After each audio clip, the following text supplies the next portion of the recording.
राम राम राम राम राम राम राम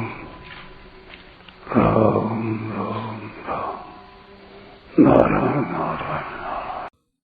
संबंध।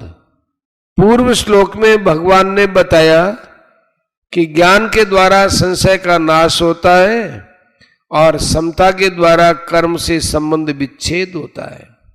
अब आगे के श्लोक में भगवान ज्ञान के द्वारा अपने संशय का नाश करके समता में स्थित होने के लिए अर्जुन को आज्ञा देते हैं। तस्माद् अज्ञान संभूतम् हृत्स्थं ज्ञानासिनात्मनः चित्वैनं संशयं योगमातिष्ठोत्तिष्ठ भारत।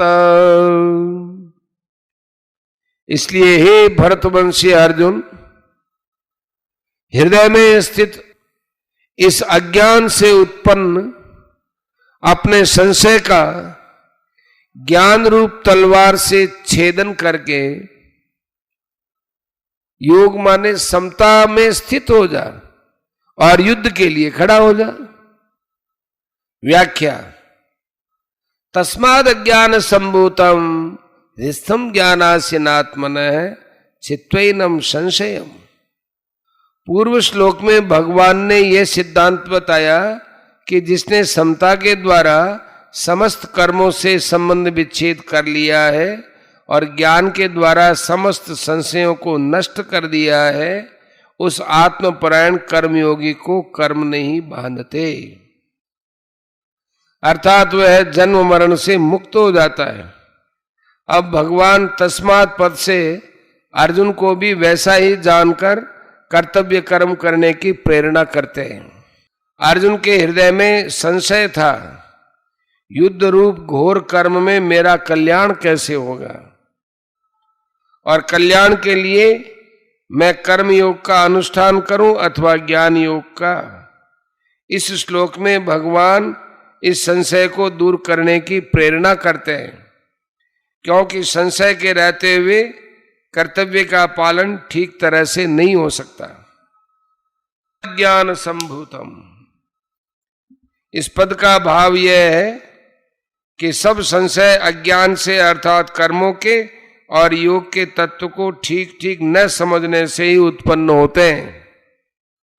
क्रियाओं और पदार्थों को अपना और अपने लिए मानना ही अज्ञान है।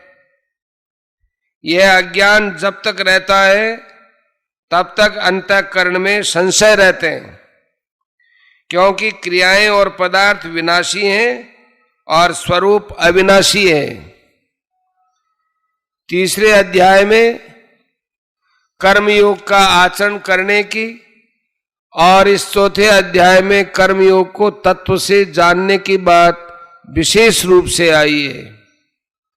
कारण कि कर्म करने के साथ साथ कर्म को जानने की भी बहुत आवश्यकता है। ठीक ठीक जाने बिना कोई भी कर्म बढ़िया रीति से नहीं होता। इसके सिवा अच्छी तरह जानकर कर्म करने से जो कर्म बांधने वाले होते हैं वे ही कर्म मुक्त करने वाले हो जाते हैं। 4 का 16वां और 32वां। इसलिए इस अध्याय में भगवान ने कर्मों को तत्व से जानने पर विशेष जोर दिया है। पूर्व श्लोक में भी ज्ञान संचिन्न संशयम पद इसी अर्थ में आया है।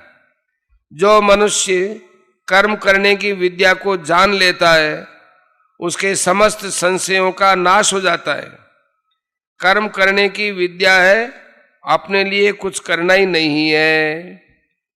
योग मातिष्ठोत्तिष्ठ भारत।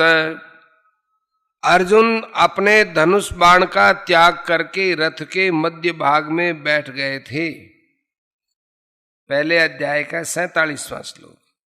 उन्होंने भगवान से साफ कह दिया था कि मैं युद्ध नहीं करूंगा, न योत्स्य। दूसरे अध्याय के 9वें श्लोक में यहां भगवान अर्जुन को योग में स्थित होकर युद्ध के लिए खड़े हो जाने की आज्ञा देते हैं।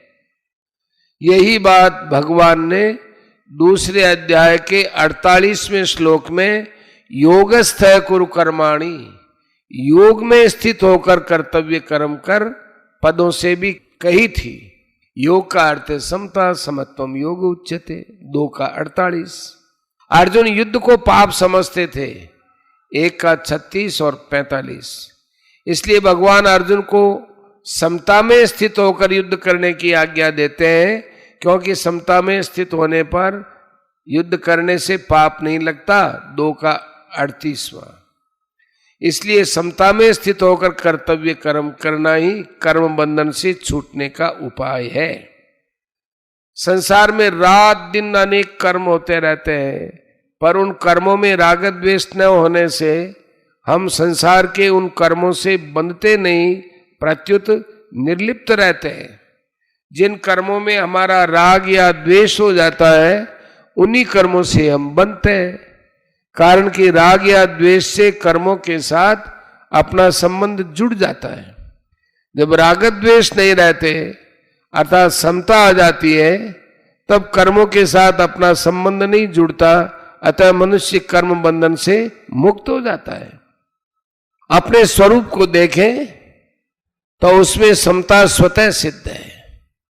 विचार करें कि प्रत्येक कर्म का आरंभ होता है और समाप्ति होती है। उन कर्मों का फल भी आदि और अंत वाला होता है, परंतु स्वरूप निरंतर ज्यों का त्यों रहता है। कर्म और फल अनेक होते हैं, पर स्वरूप एक ही रहता है। अतः कोई भी कर्म अपने लिए न करने से और किसी भी पदार्थ को अपना और अपने लिए न मानने से, जब क्रिया पदार्थ रूप संसार से सर्वथा संबंध विच्छेद हो जाता है, तब स्वतः सिद्ध समता का अपने आप अनुभव हो जाता है।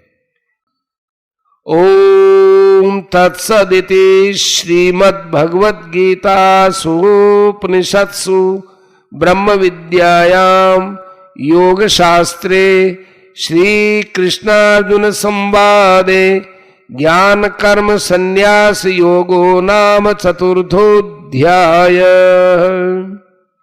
इस प्रकार ओम तत् सत इन भगवान नामों के उच्चारण पूर्वक ब्रह्म विद्या और योग शास्त्र में श्रीमद् भगवद गीतोपनिषद रूप श्री कृष्णार्जुन संवाद में ज्ञान कर्म संन्यास योग नामक 4था अध्याय पूर्ण हुआ। तत्व ज्ञान की प्राप्ति के लिए कर्मयोग और सांख्य योग का वर्णन होने से इस अध्याय का नाम ज्ञान कर्म संन्यास योग है। 4थे अध्याय के पद अक्षर और उवाच है। इस अध्याय में अतः चतुर्थोध्याय के 3, अर्जुन उवाच आदि के 6 श्लोकों के 511 और पुष्पिका के 13, इस प्रकार संपूर्ण पदों का योग 533 है। दूसरा, इस अध्याय में अतः चतुर्थोध्याय के 7 अर्जुन उवाच आदि पदों के 20 श्लोकों के 1344 और पुष्पिका के 50 अक्षर है। इस प्रकार संपूर्ण अक्षरों का योग 1421 है। इस अध्याय के सभी श्लोक 32 अक्षरों के हैं। इस अध्याय में 3 उवाच हैं, 2 श्री भगवान उवाच और 1 अर्जुन उवाच। 4थे अध्याय में प्रयुक्त छंद। इस अध्याय के 42 श्लोकों में से 31वें और 38वें श्लोक के प्रथम चरण में तथा दूसरे 10वें, 13वें और 40वें श्लोक के तृतीय चरण में नगण प्रयुक्त होने से न विपुला, 6ठे श्लोक के प्रथम चरण में रगण प्रयुक्त होने से र विपुला और 24वें श्लोक के प्रथम चरण में तथा 30वें श्लोक के तृतीय चरण में भगण प्रयुक्त होने से भय विपुला संज्ञा वाले छंद हैं। शेष 33 श्लोक ठीक पथ्यावक्त्र अनुष्टुप छंद के लक्षणों से युक्त है।